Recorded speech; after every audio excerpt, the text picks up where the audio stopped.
There is no greater tragedy in life than a wasted talent. It would be interesting to see what kind of a life Michelangelo would have had if he was born with all of his fingers, or how much more Van Gogh would have painted if he hadn't cut off his ear. But even more interesting is to imagine what the world would be like if it had never met Caravaggio.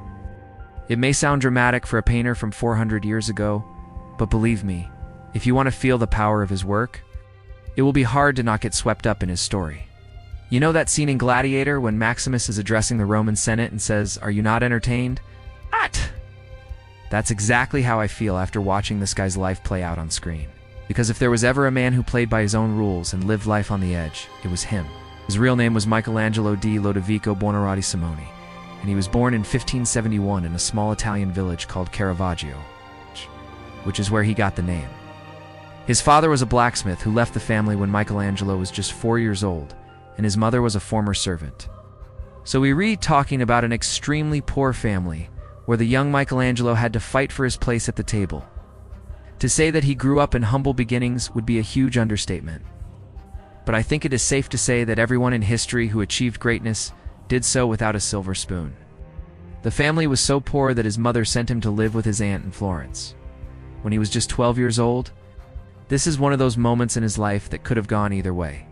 On one hand, he was now away from his family and all the dysfunction that came with them. And on the other, he was also far away from home and alone in a big city. But thankfully, Michelangelo had an uncle who was a painter. So while living with his aunt, he started learning the trade from his uncle.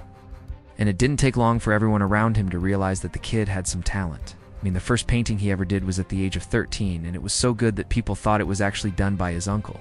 He continued to improve throughout his teens, and by the time he was 18, was ready to leave his uncle's shadow and forge his own path as an independent artist. So he moved to Rome and began accepting commissions. You see, back then, most painters were employed by the church or nobility. They weren't like today's artists, who can sell their work in galleries or online. Now, don't get me wrong, sometimes these commissions were amazing. For example, someone paid him $1,500 to paint an altarpiece for a church. That's equivalent to over $15,000 today, so he must have been fairly established in the community for someone to pay that amount. But unfortunately, being an artist wasn't all sunshine and rainbows back then, because it was extremely difficult to make money. I mean, they had to wait months sometimes for payment, and then on top of that, the clients often tried to haggle over the price. Like, here's a letter he received from one of his clients, and it goes, "I am well pleased with your holy family and the angel. But I must tell you that the angel seems to me a little too dear at 600 crowns. If you would lower the price somewhat, I should be more satisfied." Imagine putting months of work into something only to have the client try to lowball you at the end. The result of this financial stress took a toll on his mental health, and he started having psychotic episodes. Like, here's a story that happened when he was only 19. Apparently, he got into a huge fight with another painter named, and then he went home, grabbed a knife, and tried to attack the guy. But when he burst into the street, he ended up stabbing a random guy who was walking past instead. As you might have guessed, this resulted in him getting arrested and sent to jail. The charges against him were so serious that he spent 2 years locked up awaiting trial. However, before the court could deliver a verdict, he escaped while pretending to be insane. I guess that means he's still insane, huh? He went on the run for several months, moving from city to city, working under false identities and trying to avoid arrest. Eventually, he settled down in Naples and got a job painting backdrops for plays. But then shortly after, he got bored and decided to return to Rome. However, upon arriving, he found out that his freedom didn't last long because his old nemesis, the painter whose sister he stabbed, saw him and immediately called the police. So he ran again, but this time he headed north to northern Italy, where he lived out the remainder of his life. Now, at this point, you might think his life was pretty much ruined, because he had nothing but a criminal record at age 21. But honestly, I'd argue that this is where his career actually started taking off.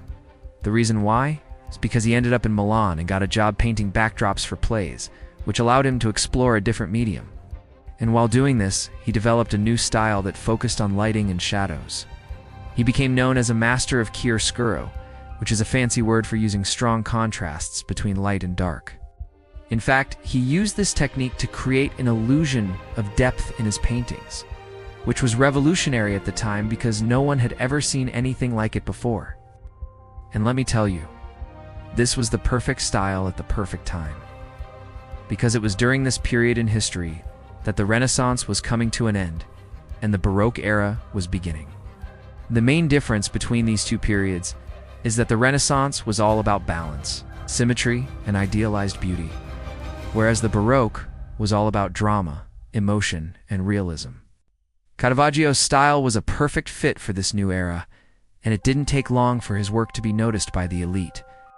And speaking of elite, here's a painting of two guys holding a Chinese vase. The one on the left is Horace, who was a Roman statesman, and the one on the right is Gaius, who was a Roman emperor. Together, they were known as the most powerful duo in Rome, and they collected art like crazy. They bought everything from sculptures to paintings to tapestries, and they wanted Caravaggio to paint them a massive piece that was 15 feet wide and 7 feet tall. The subject matter was supposed to be two figures from Greek mythology.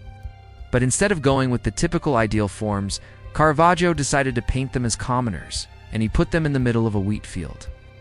This was unheard of at the time because the rich were used to seeing themselves portrayed as gods among men. But guess what? They loved it, and it made them famous. This painting is now known as the first Baroque painting ever made. And from there, Caravaggio went on to produce masterpieces such as The Calling of St. Matthew and The Death of the Virgin Mary. These paintings made him a household name across Europe, and nobles and church officials alike were lining up to get him to paint their walls. But sadly, despite all this success, he was still a troubled man. Let's take a look at this letter he received from an art collector named. He writes, "Michelangelo, I'm writing to tell you that I am still waiting for the adoration of the Magi. I already paid you 100 crowns for it 8 months ago. And so far I've received nothing from you but excuses. If I don't receive the painting within 2 months, I will be forced to find another artist to complete it. I trust this won't come to that. Yours in Christ, Geronima." Oh. Once again, here's a guy who waited 8 months for his product only to have the artist give him excuses instead. And let's be honest, if you were in this guy's position, you'd probably do the same thing. This inability to manage his finances and his volatile temper got him into trouble repeatedly throughout his life.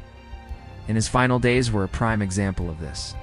He had a brief stint back in Rome, and while there, he fell in love with a 19-year-old prostitute, and he paid her to have his child.